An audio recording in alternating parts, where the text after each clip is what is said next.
आज जो हमारी लैब है ना, वो है फुल वेव ब्रिज रेक्टिफायर। ठीक है।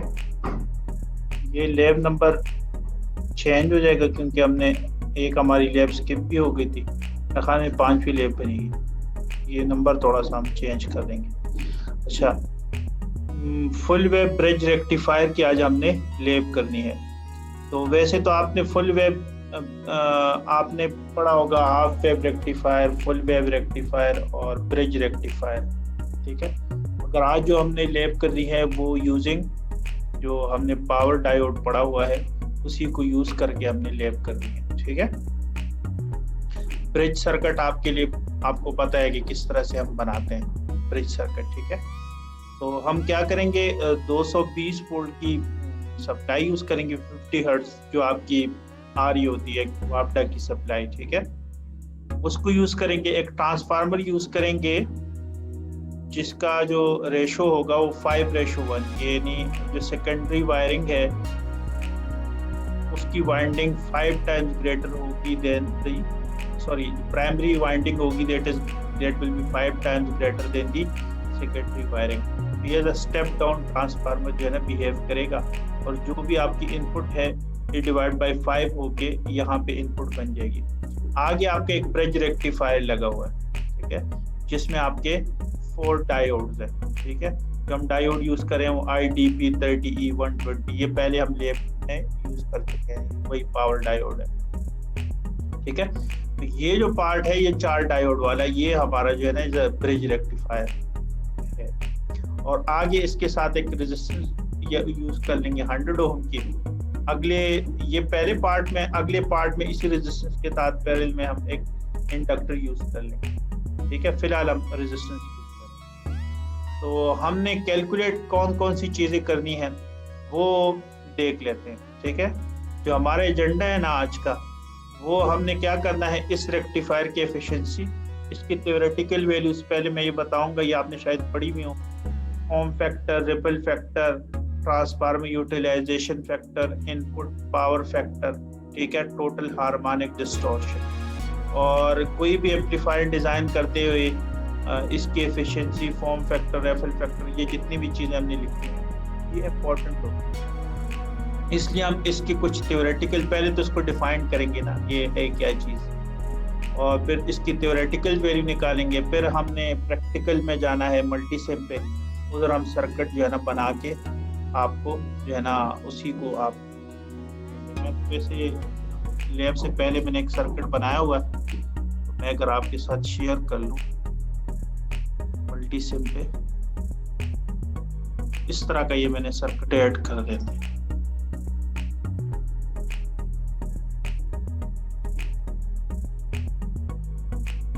Assalamualaikum, sir. वालेकुम सलाम। How are you Ahmad?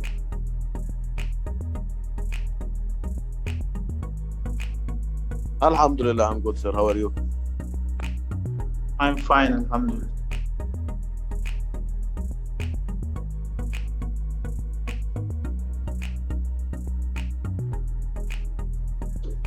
ठीक है। तो दिस इज आवर सर्किट जो आज हमने क्या करना है, परफॉर्म करना है। तो थोड़ा सा अगर मैं इसकी आउटपुट आपको दिखाना चाहूँ, अच्छा, मैं अगर चलें 2-3 चीज़ें मैंने आगे डिस्कस कर दी हैं। RMS वैल्यू क्या होती है, आपने किसी भी वेवफॉर्म की DC वैल्यू कैसे निकालनी है, ये सारी चीज़ें आगे मैंने डिस्कस करनी है। मगर जस्ट टू शो यू कि आप सर्किट पे कैसे मेजर करते हैं वैल्यूज, तो मुझे क्या चाहिए, एक ऑसिलोस्कोप से भी मैं कर सकता हूँ। Oscilloscope could help me in finding the peak value.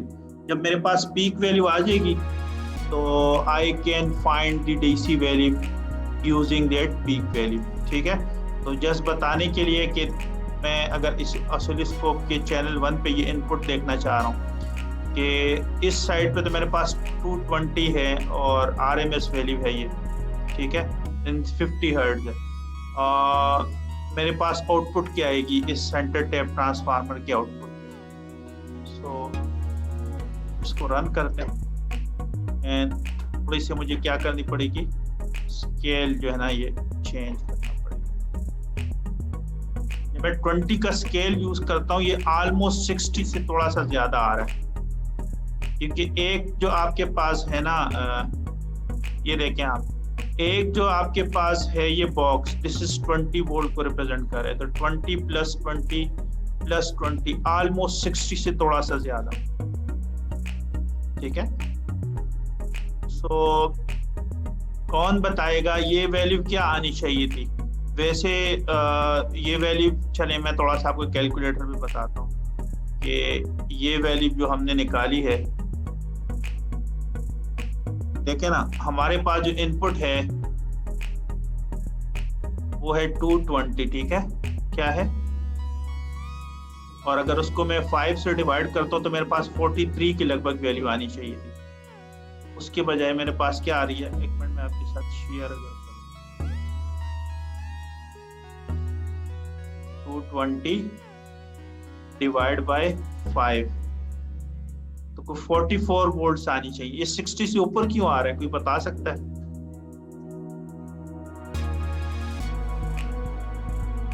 देखिए ना, आपके पास जो साइनोसाइडल वैल्यू होती है और आरएमएस वैल्यू, इसमें डिफरेंस होता है, ठीक है।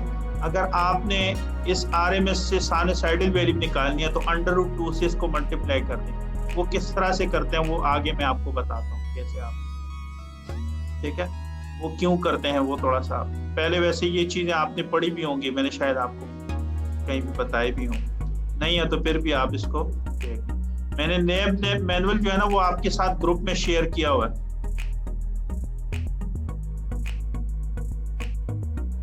शकीब, आप ग्रुप में तो अभी आ गए थे, अब आप तस्वीरें भेज रहे हो मीटिंग में। जी सर, अस्सलाम वालेकुम। सर ये आप क्या कर रहे हो? आपने ऐड किया है ना, ऐड हो गए आप? जी सर, हो गया। बस ठीक है, उसको डिलीट कर दो जो आपने ग्रुप में शेयर किया, ठीक है। सो हमने बेसिकली, चले ये तो थोड़ी सी लेब आपको बतानी थी, ये कुछ वैल्यूज ये डिफरेंट क्यों है ये मैं थोड़ा सा आपको बताने लगा। अच्छा, हमने कैलकुलेट कौन कौन सी चीजें करनी। सो द फर्स्ट थिंग जो हम कैलकुलेट करेंगे वो है दी रेक्टिफिकेशन एफिशिएंसी। जो इस वक्त हम रेक्टिफायर यूज करें, this is a bridge rectifier.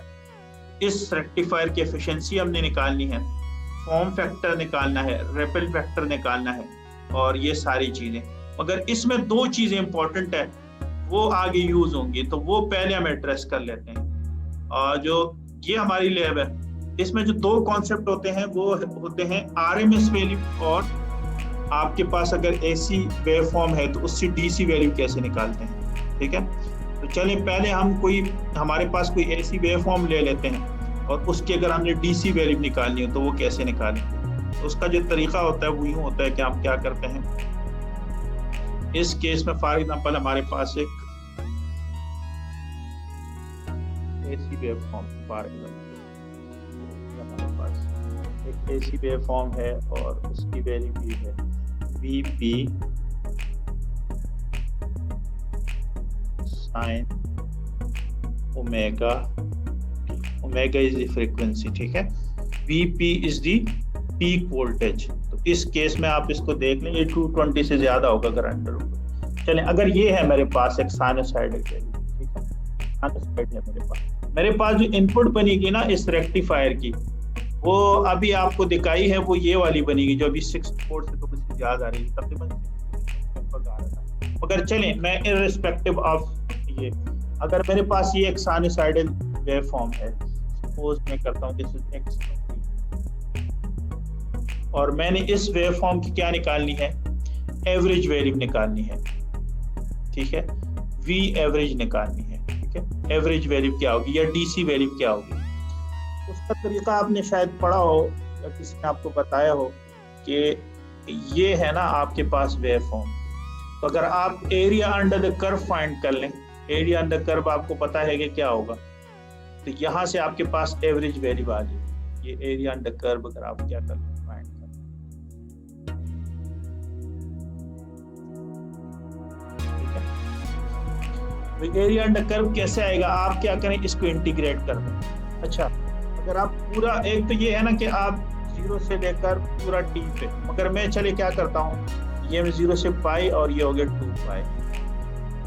मैं अगर 0 से 2 पाई इंटीग्रेट करूंगा तो इससे आंसर 0 आ जाएगा, क्योंकि ये एरिया अंडर कर्व और ये कर्व क्या हो जाएगा, ऐड होके 0 बन जाएगा। ये पॉजिटिव आ जाएगा, इससे नेगेटिव। तो मैं हाफ पे करता हूँ, हाफ पे, पूरे पे नहीं करता, ठीक है। 0 से पाई तक मैं इंटीग्रेट करूंगा। ये कोई भी वेव फॉर्म है, इस केस में क्योंकि साइनसॉइडल है तो मैंने इसकी वैल्यू लिख ली, वीपी साइन ओमेगा टी के बजाय मैं थीटा लिख लेता हूँ, ठीक है। और डी थीटा मैं इंटीग्रेट करने लगा हूँ। मैंने एंगल क्या लिया है, 0 से लेकर पाई तक, ठीक है। तो मैं इसको इंटीग्रेट करता हूँ। इससे क्या वैल्यू आएगी मेरे पास, एवरेज वैल्यू आ जाएगी। आपको इंटीग्रेशन पता है कि यहाँ से अब अगर आपने एवरेज वैल्यू निकालनी है, वी एवरेज, वो आ जाएगी आपके पास वीपी। एक चीज और, 1/पाई भी करना होता है, ठीक है। टोटल से आप डिवाइड भी करते हैं। 1/पाई और 0 से पाई तक आपने इंटीग्रेट किया तो ये वीपी तो कांस्टेंट है, तो वीपी और पाई आ जाएगा, ठीक है। और 0 से लेकर पाई तक आप इंटीग्रेट करें साइन थीटा, ठीक है। इसको इंटीग्रेट करेंगे, ये क्या आ जाएगा, माइनस कॉस थीटा आ जाएगा। तो माइनस वीपी ओवर पाई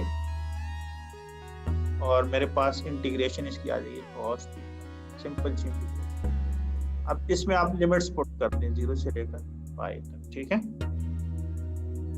तो माइनस वीपी ओवर पाई और ये आ जाएगा कॉस पाई माइनस कॉस, ठीक है। ये क्लियर है। हम क्या करें, हम एवरेज वैल्यू, ये मैं एवरेज वैल्यू क्यों निकालना चाह रहा हूँ, आरएमएस वैल्यू, ये आगे मैं बताता हूँ, क्योंकि ये जितनी भी चीजें बाकी मैं बताऊंगा ना, ठीक है, तो वहां पे ये यूज होना है। एवरेज वैल्यू और जो इसकी आरएमएस वैल्यू है वो यूज होनी है, तो वो हम शुरू में टैकल करें। वी पीक कह लें या वी मैक्सिमम कह लें, वो आपकी मत है वैल्यू, वी पी और माइनस वी पी और पाई। तो ये भी -1 और ये भी -1, ये -2 आ जाएगा। अच्छा, अगर यहाँ से आप कैलकुलेट करें तो 2vp ओवर पाई, ये एवरेज डीसी वैल्यू आ जाएगी आपके पास। तो अगर आपके पास वेव फॉर्म है, जैसे मैं भी कह रहा था कि मेरे पास पीक वैल्यू 60 आ रही थी, तो उसकी डीसी वैल्यू क्या आ रही होगी उस वेव फॉर्म, ठीक है। 2 इंटू 60 डिवाइड बाई पाई, वो आपके पास इसकी डीसी वैल्यू आ जाएगी।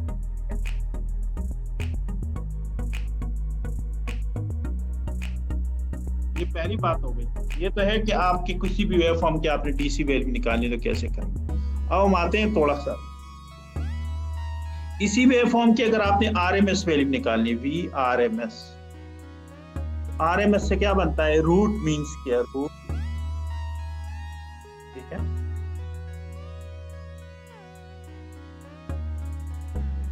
RMS means root mean square, ठीक है, रूट मीन स्क्वायर। तो अब इस वेव फॉर्म का पहले क्या लेंगे, हम स्क्वायर लेंगे। आपके पास वेव फॉर्म थी ए या वीपी, सॉरी ए की बजाय क्या,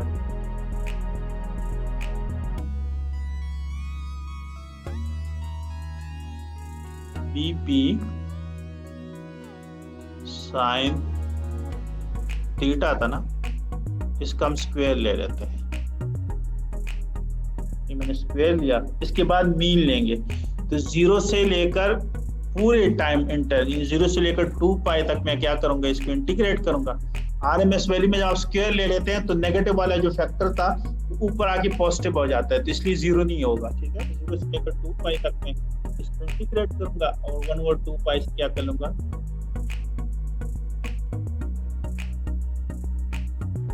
तो ये हो जाएगा मीन स्क्वायर। ये जो मैंने काम किया, क्या किया है, मीन स्क्वायर।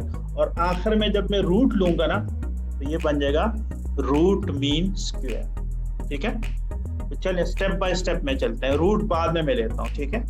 आखिर में जो वैल्यू आ जाएगी ना, इसका मैं स्क्वायर रूट ले लूंगा। तो फिलहाल मैं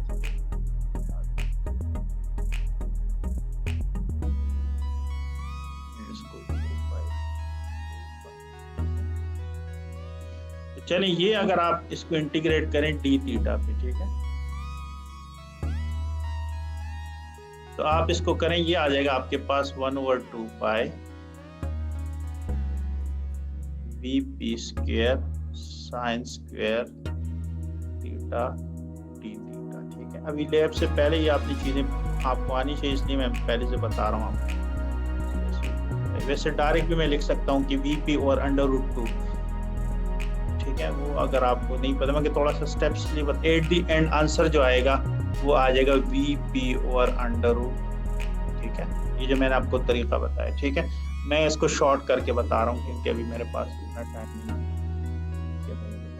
ठीक है, वैसे मैं एक वीडियो है वो शेयर कर लूंगा आपके साथ के इस तरह से निकाल। एक आपके पास आ जाएगा ये VRMS वैल्यू है और ये आपके पास है पिछली वैल्यू हमने डिस्कस की है वो एवरेज वैल्यू।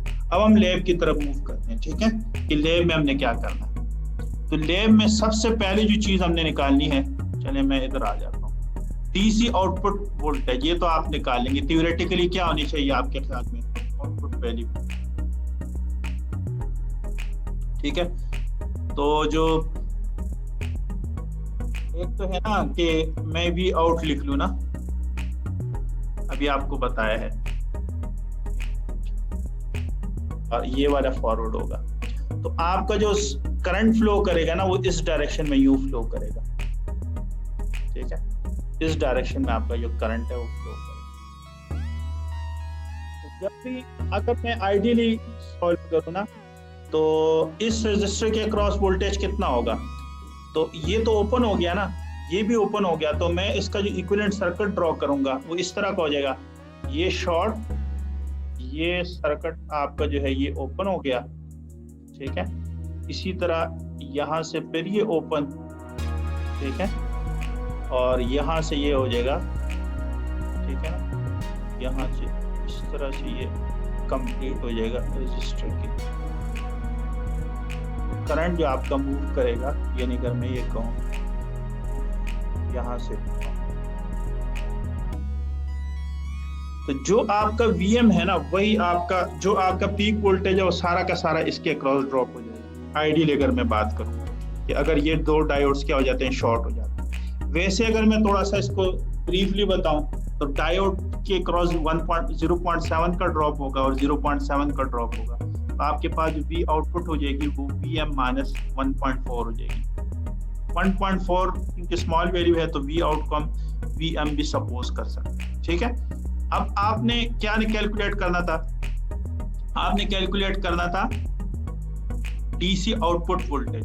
तो आइडियली क्या होना चाहिए, अगर आपको VM पता है, अभी आपको बताया है कि आपने अगर DC वैल्यू निकालनी है VP से या VM से, तो आप क्या करेंगे उसको,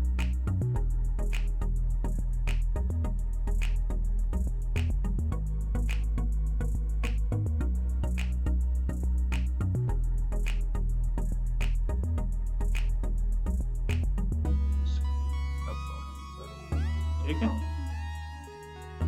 ये अभी हमने बात की है कि ये क्या आएगा हमारे पास, ये आ जाएगा VP/2 पाई।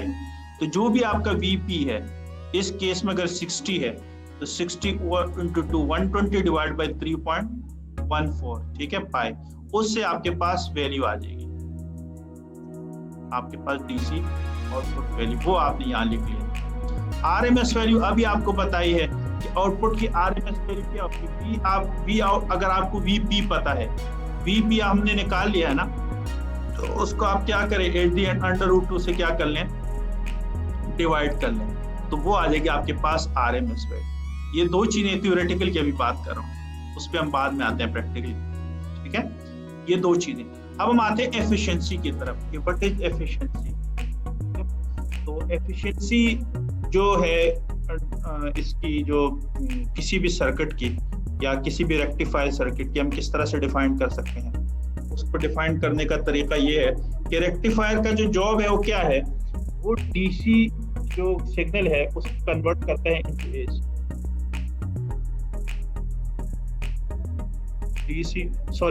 AC इंटू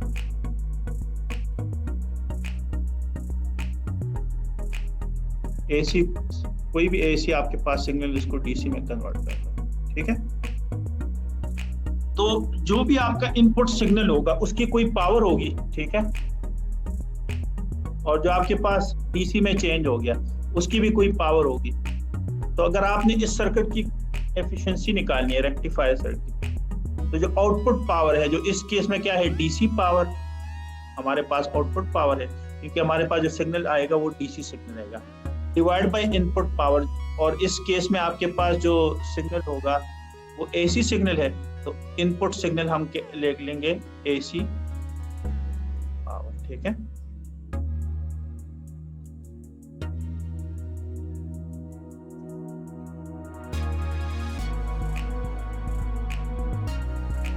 एसी पावर, ठीक है।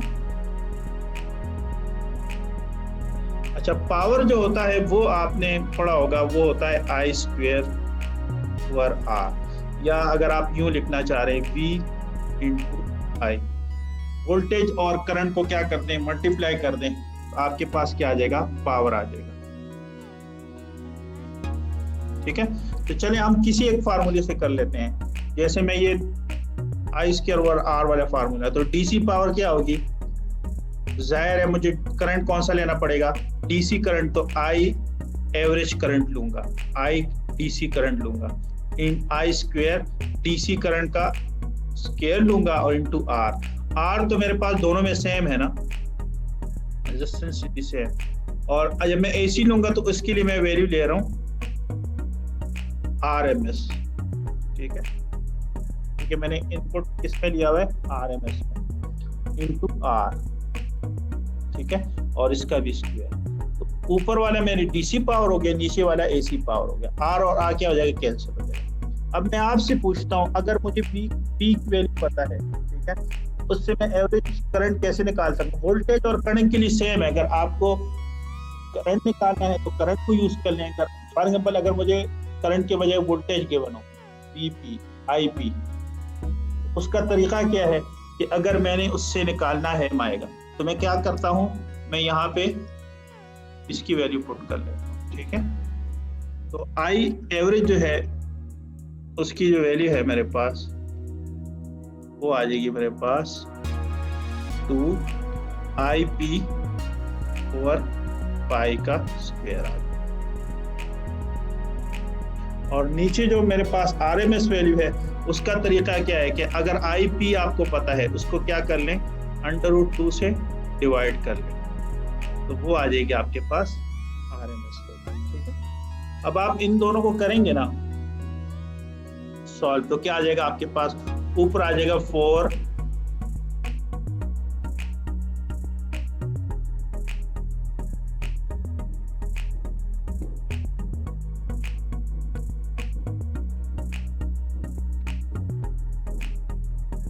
अच्छा 4 I square P over pi square आ जाएगा, ठीक है।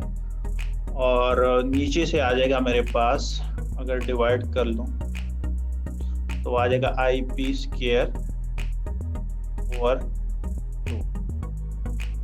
IP स्क्वायर और IP स्क्वायर ये तो कैंसिल हो जाएगा, और ये 2 ऊपर आ जाएगा, तो 8, ठीक है, डिवाइड बाय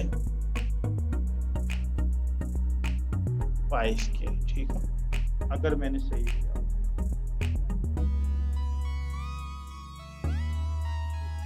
बिल्कुल सही है, 8 पाई स्क्वायर जो है ना, ये वैल्यू आ गई। अच्छा, हमेशा एफिशिएंसी हम लेते हैं परसेंटेज में ना, तो ये तो पॉइंट्स में आपके पास आंसर आएगा। अगर आपने परसेंटेज में एफिशिएंसी लेनी है, तो परसेंटेज एफिशिएंसी के लिए हम क्या करेंगे, दोनों साइड को 100 से मल्टीप्लाई, ठीक है। अगर मैं क्या करूं, दोनों साइड्स को 100 से मल्टीप्लाई कर दूं और इसको आप सॉल्व कर देना,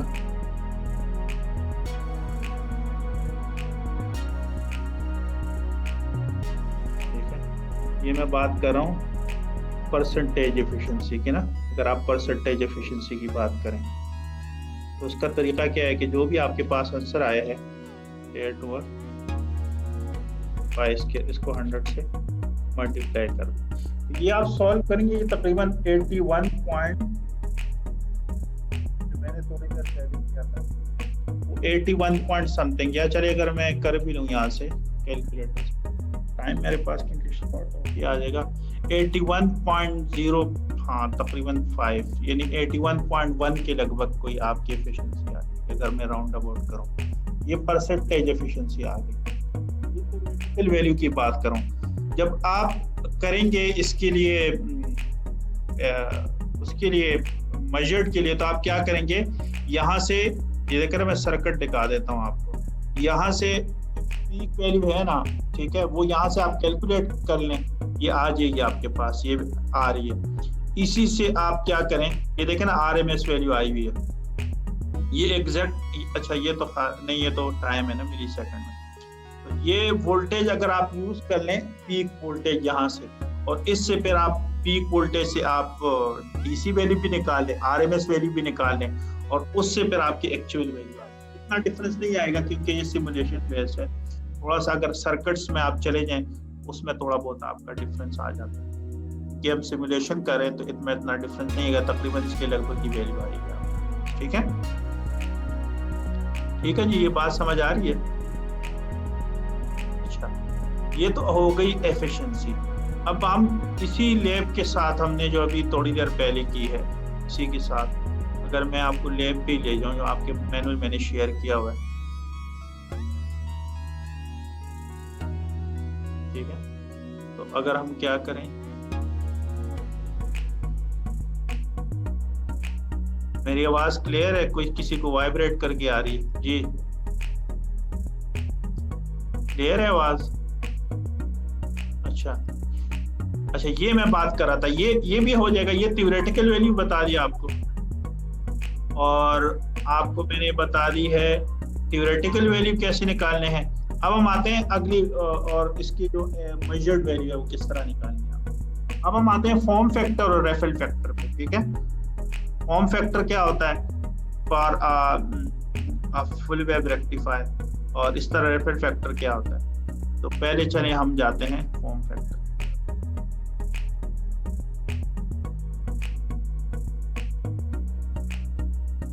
और ये व्हाइट बोर्ड भी आ जाते हैं। ठीक है, तो फॉर्म फैक्टर होता है, ठीक है,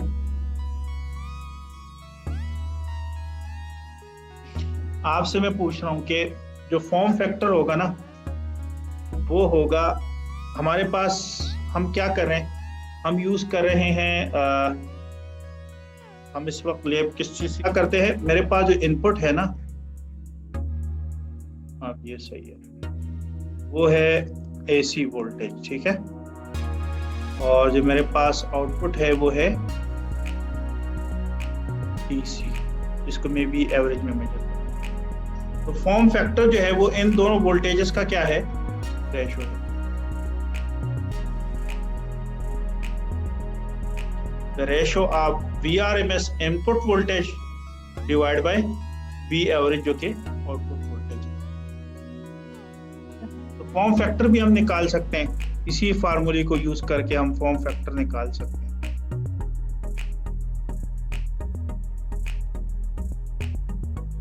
VRMS आपको पता है कि क्या, कौन सी वैल्यू है। तो अगर आपको पीक वैल्यू पता है तो आप VRMS निकाल सकते हैं।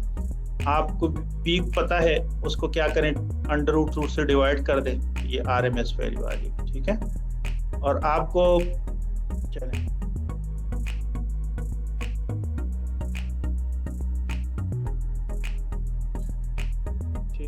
तो VRMS किसके बराबर है, V peak over under root 2, और V एवरेज किसके बराबर है, V एवरेज बराबर है 2VP ओवर पाई।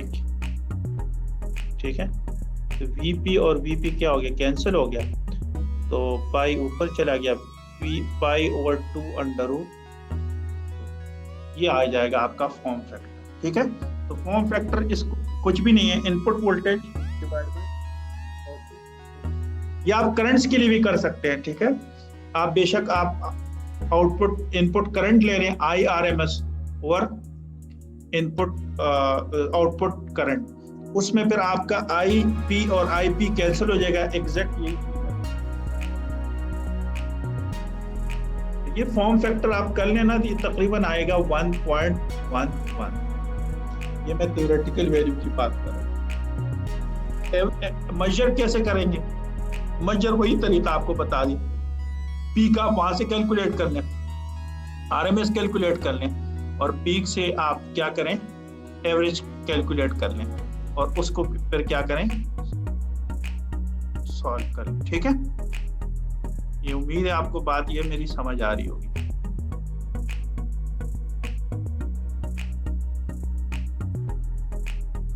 अब हम आते हैं नेक्स्ट वैल्यू पे, और वो है इज रिपल फैक्टर। तो रिपल फैक्टर आपको बताता है कि आपके जो आउटपुट सिग्नल है उसमें एसी कंपोनेंट कितना है। आइडियली इसको हम रिप्रेजेंट करते हैं गामा से। ठीक है, आइडियली तो मेरे पास जो आउटपुट वोल्टेज होना चाहिए, क्या होना चाहिए, उसमें जो एसी फैक्टर होना चाहिए, मतलब सारा का सारा के आउटपुट मुझे डीसी में चाहिए ना, तो उसमें जो ये जो एसी फैक्टर है जिसको हम रिपल फैक्टर कहते हैं, ये 0 होना चाहिए। आइडियली तो 0 होना चाहिए, मगर क्या हम देखते हैं कि क्या इस केस में हमारे पास है या नहीं है। तो ईटा का जो हमारे पास है ना फार्मूला, किस तरह से हम करते हैं, इसका ये है कि आपने फॉर्म फैक्टर निकाला है, अब आपको समझ आ जाएगी कि फॉर्म फैक्टर हमने क्यों निकाला है। फॉर्म और डॉट पी शॉर्ट में मैं लिख देता हूँ, फॉर्म फैक्टर स्क्वायर -1 का अंडर रूट, इससे आपके पास आ जाएगा रिपल फैक्टर। ये अब आपको बताएगा कि बेसिकली आपके जो आउटपुट सिग्नल है उसमें आपका एसी कंपोनेंट कितना है। आइडियली तो ये 0 होना चाहिए, और ये 0 कब होगा कि अगर ये फॉर्म फैक्टर आपके पास 1 के बराबर हो जाए ना, तो 1 - 1 स्क्वायर से आपके पास अंडर रूट 0 आ जाएगा, उससे आपके पास ये आइडियली क्या होना चाहिए। तो ये अब आपको पता चल जाएगा कि अगर आपका फॉर्म फैक्टर 1 के करीब जितना होगा उतना आपका ये एसी जो इसमें कंपोनेंट है वो कम होता है। तो आइडियली क्या होना चाहिए, ये फॉर्म फैक्टर आपका 1 होना चाहिए। तो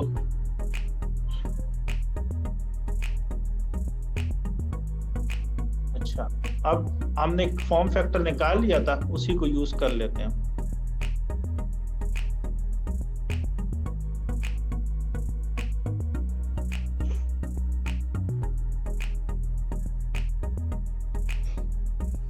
फॉर्म फैक्टर हमारे पास 1.1 आया था, -1 करेंगे और उसका स्क्वायर करेंगे ना, तो आपके पास वैल्यू आ जाएगी।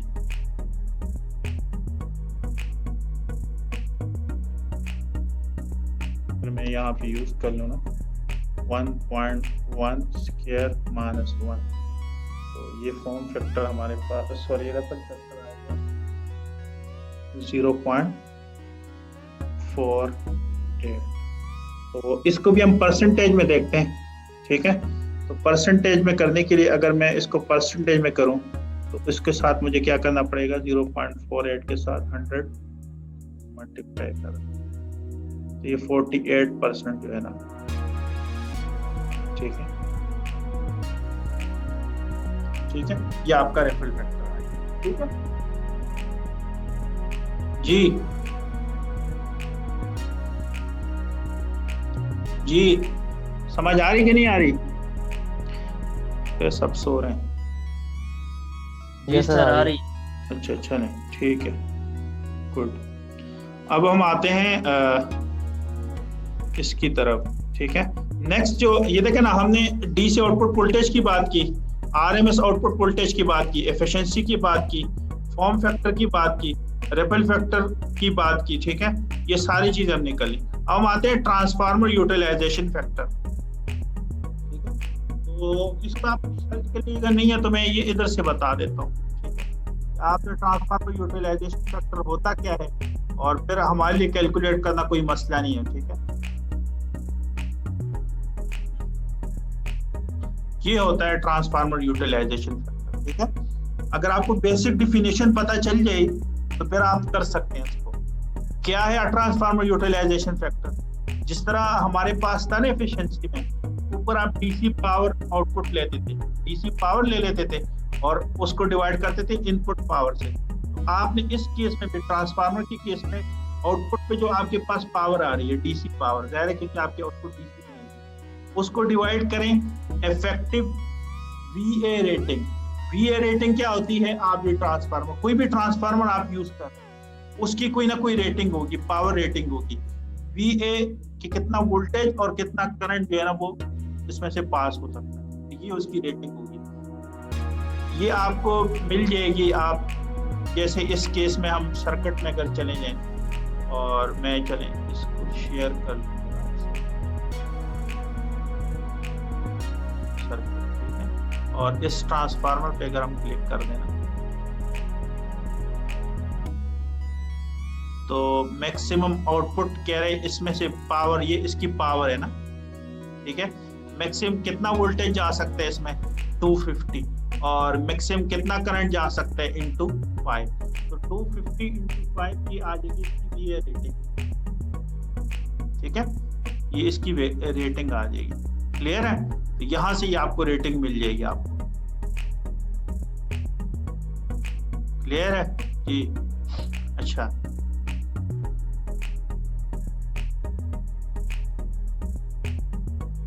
चलें, अगर हमें नहीं पता और हमने करनी हो तो कैसे करेंगे, इसका तरीका हम बता देते हैं, ठीक है। हमें फॉर एग्जाम्पल कुछ भी नहीं पता और हम एक आइडियल वैल्यू निकालना चाह रहे हैं, तो चलें उसको हम कर लेते हैं यहां से ना। अब हम करने लगे हैं TFU, ट्रांसफार्मर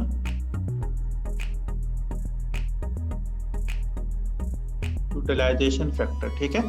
तो TUF सॉरी, तो वो करने के लिए हम क्या करते हैं, इसकी बेसिक डेफिनेशन लिख लेते हैं। ट्रांसफार्मर यूटिलाइजेशन फैक्टर, ठीक है। ये सारी वैल्यूज अभी तक जो मैंने आपको बताई हैं, ये बताई हैं आपको थ्योरेटिकल वैल्यूज, ठीक है, वो मैं बता रहा हूँ। आपने मेजर्ड के साथ भी उसको कर लेना है, ठीक है। तो ये बेसिकली डीसी आउटपुट पावर है ना,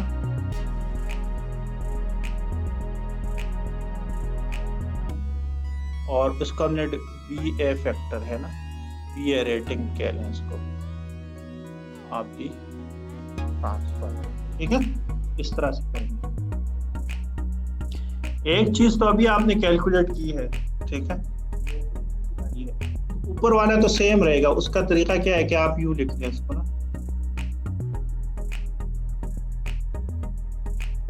I² R, तो I² आपने क्योंकि लेनी है DC वैल्यू, तो I average value into R और डिवाइड करें इसको VA से।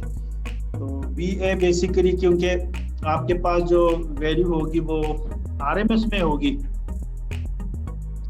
तो RMS में करने के लिए क्या करें आप, उसके RMS वैल्यूज ले लें।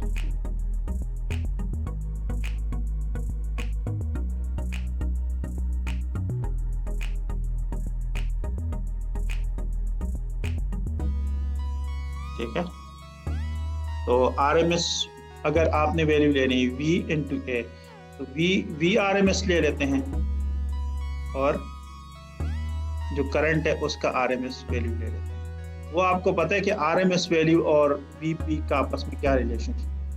अब हम क्या करते हैं, एवरेज की और RMS वैल्यूज की वैल्यू पुट करते हैं। तो 2VP सॉरी IP लिखना चाहिए, ऊपर करंट है ना,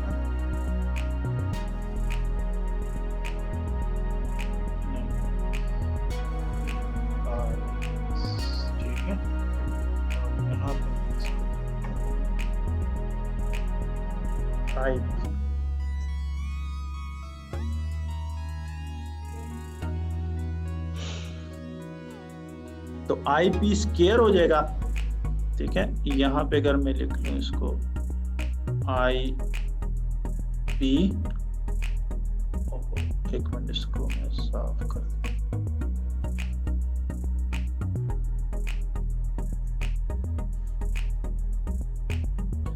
तो इसको आप लिखते हैं 2IP over pi square R आ गया, ठीक है।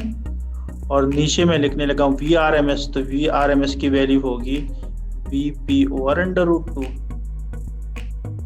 और IP ओवर √2, ठीक है।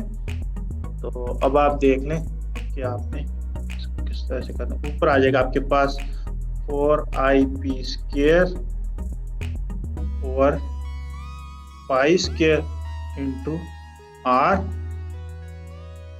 और नीचे आ जाएगा VP IP ओवर 2, ठीक है। तो ये IP² और IP ये तो कैंसिल हो गया ना। IP और R को मैं V लिख सकता हूँ, VP लिख सकता हूँ, IP इंटू R, ओम लॉ के मुताबिक ये भी कैंसिल हो जाएगा। चलें, अगर मैं इसको मैं ना VP अगर लिख दूँ ना, इसको ओम लॉ के थ्रू मैं लिख सकता हूँ, तो ये भी जो है ना ये इसके साथ क्या हो जाएगा, कैंसिल हो जाएगा। ऊपर आ जाएगा 8 ओवर π²। ये एग्जैक्ट वही वैल्यू नहीं है जो हमने कैलकुलेट की थी, कि कब कैलकुलेट की थी, किसी को याद है?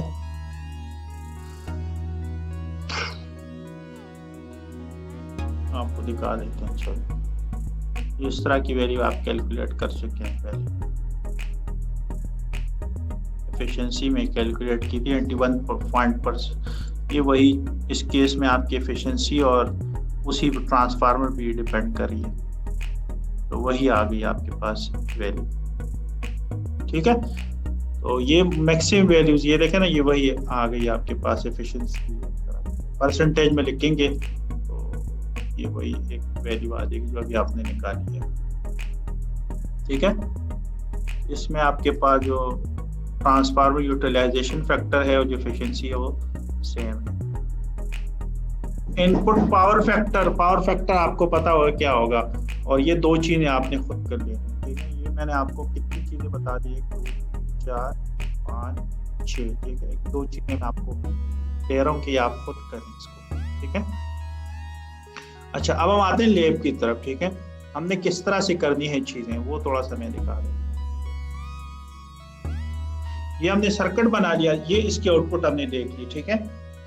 अब आपने एक एक चीज कैलकुलेट करनी है, तो आप मुख्तलिफ मेथड से आप कर सकते हैं इसको, ठीक है, कैलकुलेट। जैसे ये एक तरीका तो ये है कि यहाँ से आप VP कैलकुलेट करें, ठीक है। मैं अगर इसको और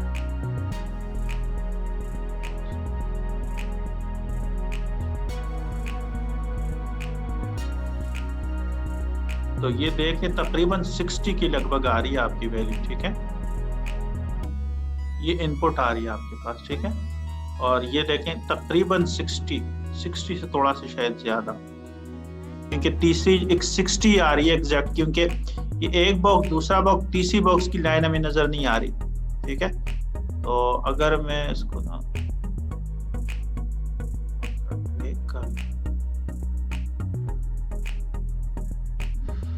ये तकरीबन 60 आ रही है ना, ठीक है।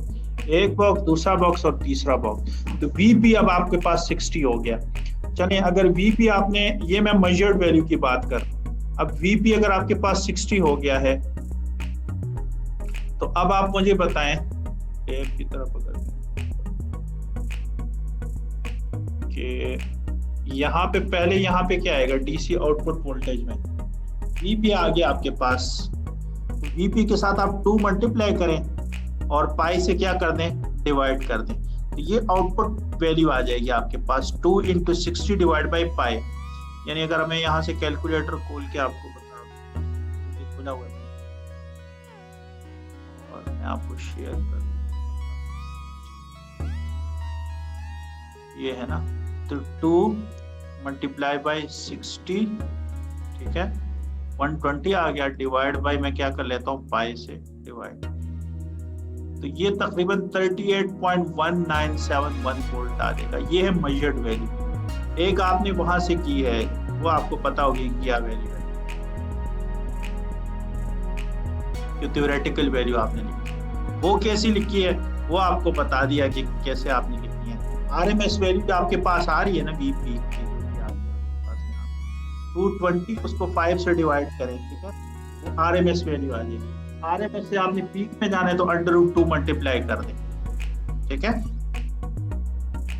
ये 220 है ना, उसको 5 से डिवाइड करेंगे तो यहाँ पे आपके पास RMS वैल्यू आ जाएगी। यानी चले मैं आपको दिखा देता हूँ, अगर आपने क्या करनी है इसकी थ्योरेटिकल वैल्यू, तो क्या करेंगे,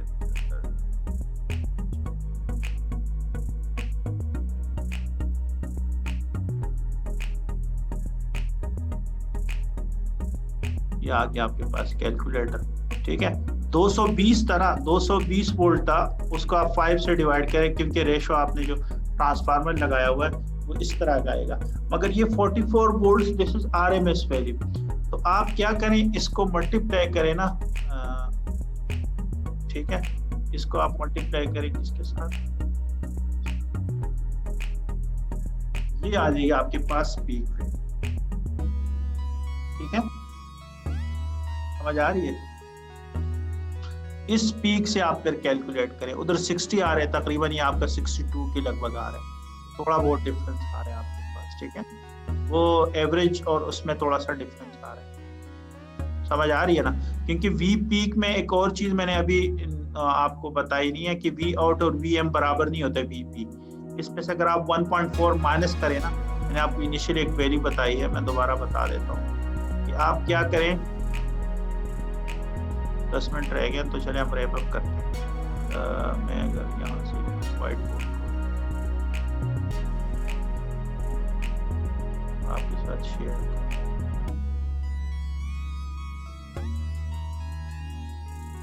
ठीक है, तो बेसिकली VM जो है ना, वी आउट, वो VM के बराबर नहीं है। मैंने आपको शुरू में बता दिया था कि वो बेसिकली बराबर है VM माइनस 1.4। तो आप 62 में से 1.4 क्या करें, माइनस करें, वो वैल्यू आएगी आपके पास असल में थ्योरेटिकल वैल्यू, ठीक है।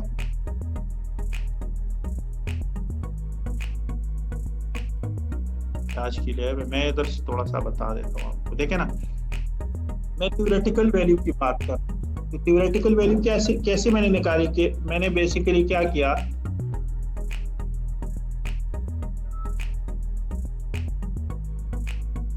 कि 220 को 5 से डिवाइड किया, ठीक है, उससे मैंने 44 आया, √2 उसके साथ मल्टीप्लाई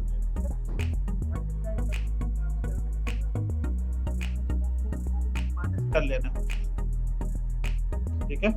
1.4 को आप माइनस करें, जब आप माइनस करेंगे ये 44 आया, 44 के साथ आपने √2 मल्टीप्लाई किया, ये 62 पॉइंट जो भी आया है कैलकुलेटर से आपके पास, इसमें से 1.4 माइनस करें, क्योंकि वी आउट आपके पास होता है इन जो आपके पास फुल वेव रेक्टिफायर होता है, वो वी पीक माइनस 1.4, 0.7 और 0.7 एक ड्राइव के क्रॉस ड्रॉप होगा। यहाँ से आपके पास थ्योरेटिकल वैल्यू आ रही है, और आपके पास जो वैल्यू आ रही है ये बेसिकली अभी आपके पास वी पीक आ रहा है ना, अभी आपने इसमें से ये जो वैल्यू है ये आउटपुट आएगी AC वोल्टेज में ना, पीक वोल्टेज में।